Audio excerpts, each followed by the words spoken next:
Herzlich willkommen zu Teil 2 der Liebesserie. Und heute geht es um die Gedanken deines Gegenübers, die Gedanken in Bezug auf dich, in Bezug auf eure gemeinsame Verbindung. Wir stalken einfach mal so ein bisschen im Kopf rum. Was ich im ersten Video natürlich wieder nicht erwähnt habe, es spielt keine Rolle, ob dein Gegenüber männlich oder weiblich ist. Es spielt keine Rolle, in welcher Konstellation ihr seid. Ich spreche einfach von ihm, von dem Gegenüber, als wäre es eine männliche Person. Somit ist es für mich einfach leichter im Redefluss. Okay, wunderbar. Starten wir. Wie sieht es aus auf der Gedankenebene? Was beschäftigt ihn?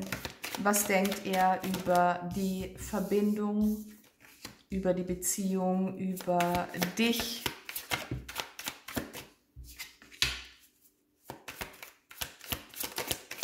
Holen wir uns ein paar Kärtchen ab. Unterm Deck die Vereinigung.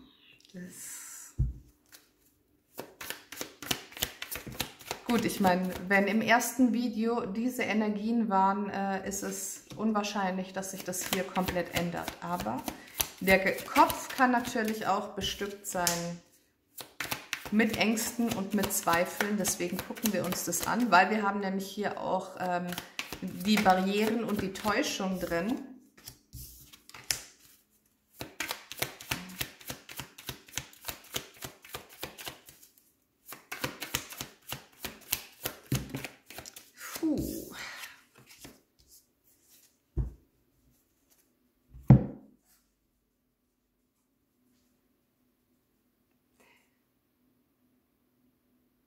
Ich habe gerade Gänsehaut am ganzen Körper.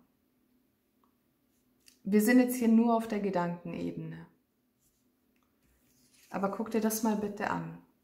Unterm Deck, die Vereinigung und die Welt, das sind identische Energien in dieser Hinsicht.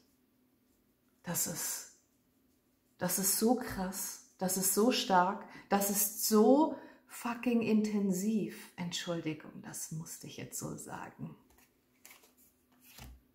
Wow! Ich möchte noch eine Nachricht abholen, bevor wir hier in die Deutung gehen. Wahnsinn! Es ist fast so wie der Aufbruch nach Pandora.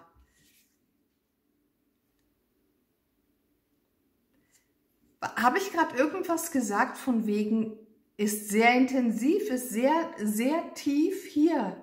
Guck dir das an, wir kommen gleich dazu. Wow, also, wie gesagt, wir sind hier auf der Gedankenebene und in seinem Kopf, in seinen Gedanken dreht sich alles um das Sprengen der Ketten oder das Sprengen der letzten Ketten in Bezug auf dich oder in Bezug auf eure Verbindung. Es gibt gewisse Dritteinflüsse, die ans Tageslicht kommen, die in die Transformation gehen. Dritteinflüsse, das kann alles Mögliche sein. Das können andere Personen sein im Umfeld, in der Familie, im Bekanntenkreis, in der Arbeit, die sich eventuell einmischen. Ja, es muss nicht immer ein Rivale oder eine Rivalin sein oder dergleichen. Einflüsse sind natürlich auch Sachen wie Krankheit oder finanzielle Sorgen und Probleme oder beziehungsweise Sorgen und Probleme im Allgemeinen. Berufliche Projekte, je nachdem, wie sehr ein Mensch im Beruf gerade eingeschlossen ist oder gefangen ist oder so. Ja, also wir haben auf jeden Fall hier einen Dritteinfluss, der dein Gegenüber ein bisschen ablenkt, beziehungsweise ein bisschen aus der Bahn wirft. Aber das ist kein Ding, weil, hey, wir haben das mit dem Stern geklärt und es geht hier noch weiter. Das ist etwas, wo du dir vielleicht auch denkst, Mensch, er ist doch gerade nicht ganz bei mir oder was geht in seinen Gedanken vor?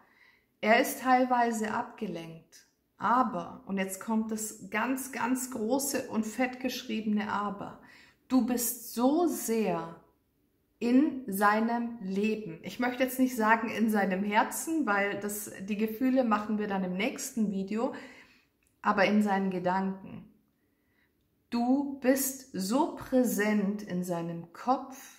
Ich habe keine Ahnung, wie oft am Tag er an dich denkt oder wie oft in der Nacht er an dich denkt oder von dir sogar träumt oder so.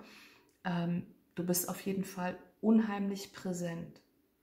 Und er empfängt Nachrichten von dir. Nachrichten, Botschaften, entweder über die Träume. Also ich spreche jetzt davon, wenn du nicht anwesend bist.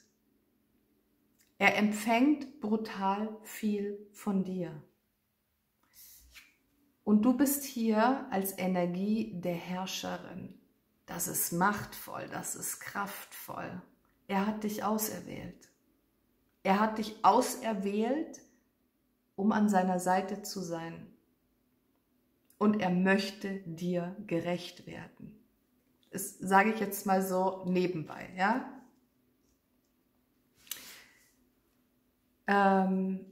Ganz viele positive Dinge, positive Energien, die können auch sehr gerne mal Angst bereiten oder jemanden in Zweifel jagen. Cookie, wo willst du hin? Wir sind jetzt hier und machen ein Video. Ich lasse dich jetzt nicht raus. So. Ängste und Zweifel, beziehungsweise gewisse Hindernisse, Blockaden, Barrieren aus der Vergangenheit. Ich glaube, darüber sollten wir dann auch noch ein extra Video machen, um gewisse Ängste und Blockaden. Wir gucken einfach mal, wie sich die Legung im Allgemeinen entwickelt. Ja, es ist nichts in Stein gemeißelt. Aber was ich hier so unheimlich geil finde, ist, er möchte es in die Hand nehmen. Er möchte an seinen eigenen Blockaden, Beschränkungen, Barrieren möchte er arbeiten. Er möchte das in die Hand nehmen, er möchte hier Veränderung reinbringen.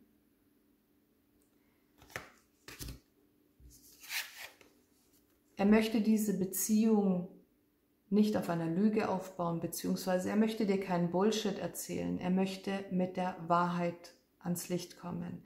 Und wir sprechen jetzt hier nicht von irgendwelchen Geheimnissen, die an die Oberfläche kommen. Dieser Mensch möchte einfach direkt, ehrlich und aufrichtig mit dir kommunizieren. Er möchte all seine Gedanken offen darlegen. Er möchte für dich transparent sein. Oh. Moment. Ich muss kurz was einbringen. Ich habe letztes Mal ein Video gesehen und ich fand diese Botschaft so unheimlich schön. Also da ging es jetzt speziell um Thema Eifersucht in der Beziehung und so. Aber es spielt ja keine Rolle. Das kann man verallgemeinern, diese Aussage. Und zwar ging es darum, dass ein Pärchen oder eine Frau hat gesagt, mir geht es nicht um das Vertrauen. Ich vertraue meinem Partner. Es geht mir nicht um Ehrlichkeit. Wenn ich ihn frage, hey, wo bist du, was machst du, dass er mir dann die Wahrheit sagt, sondern mir geht es eher um Transparenz.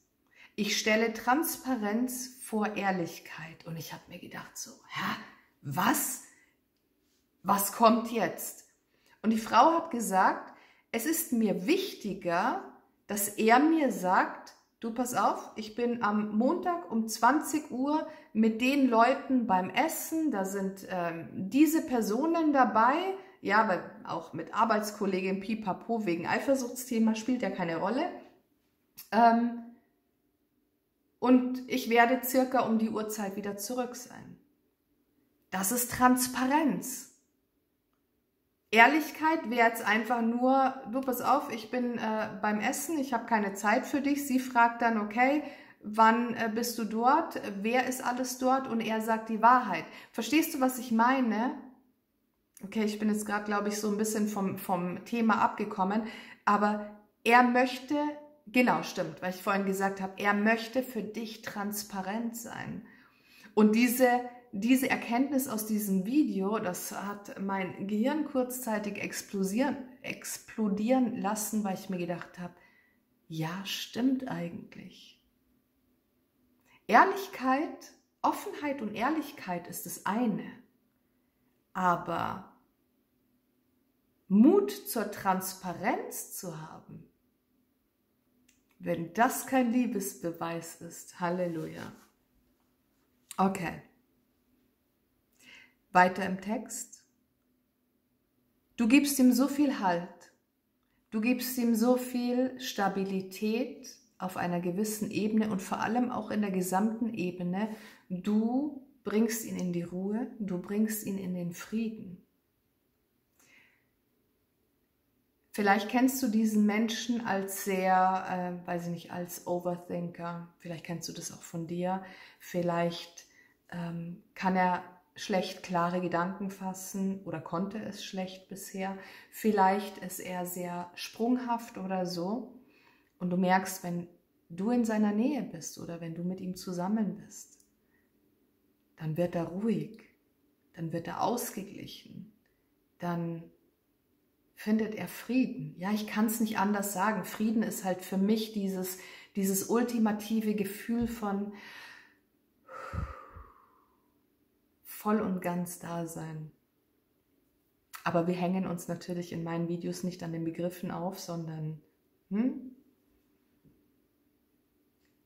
er möchte die absolute Vereinigung, beziehungsweise in seinen Gedanken seid ihr zwei eine Einheit. Er hat sich voll und ganz für dich entschieden. Du bist sein Zuhause. Du bist in ihm und um ihn herum.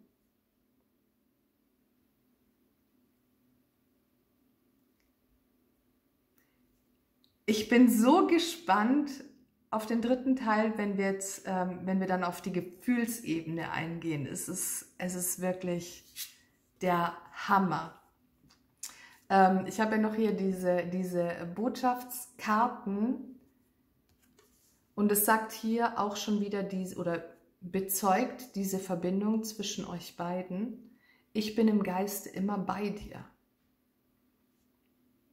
Klar, so oft und so viel, wie er an dich denkt, er kann ja nur bei dir sein.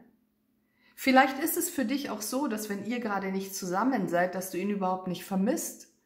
Weil es fühlt sich an, als wäre er bei dir. Vielleicht spürst du ihn auch zwischendurch. Vielleicht denkst du dir so, oh, ich habe jetzt eine Berührung gespürt, obwohl da gar keiner ist. Das ist er. Und genau so ist es aber auch umgekehrt. Das ist keine Einbahnstraße. Du bist in seinem Leben immer und überall präsent. Und hier sagt er dir auch nochmal, dass meine Emotionen für dich werden immer tiefer. Unsere Verbindung ist so tief. Ich hatte gerade noch eine andere Bezeichnung dafür, aber die ist mir jetzt gerade tatsächlich entfallen. Gut, egal. Es ist nicht nur so, dass hier tiefe Emotionen in deine Richtung vorhanden sind. Es ist auch der Beweis dafür oder nach seiner Aussage, es wird immer mehr. Es wird immer intensiver. Also wenn du jetzt schon meinst, das ist zu schön, um wahr zu sein, das ist noch nicht das Ziel. Okay, das ist noch nicht das Ende des Weges. Hier wird es noch heftiger.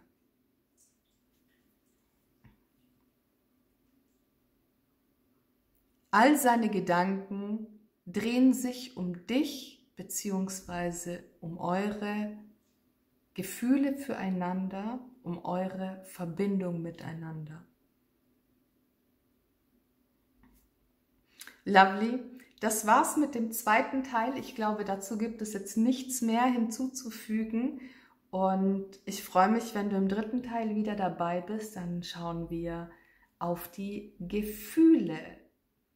Was fühlt er? Wie fühlt er für dich? Und ich freue mich schon riesig. Bis bald. Ciao, ciao.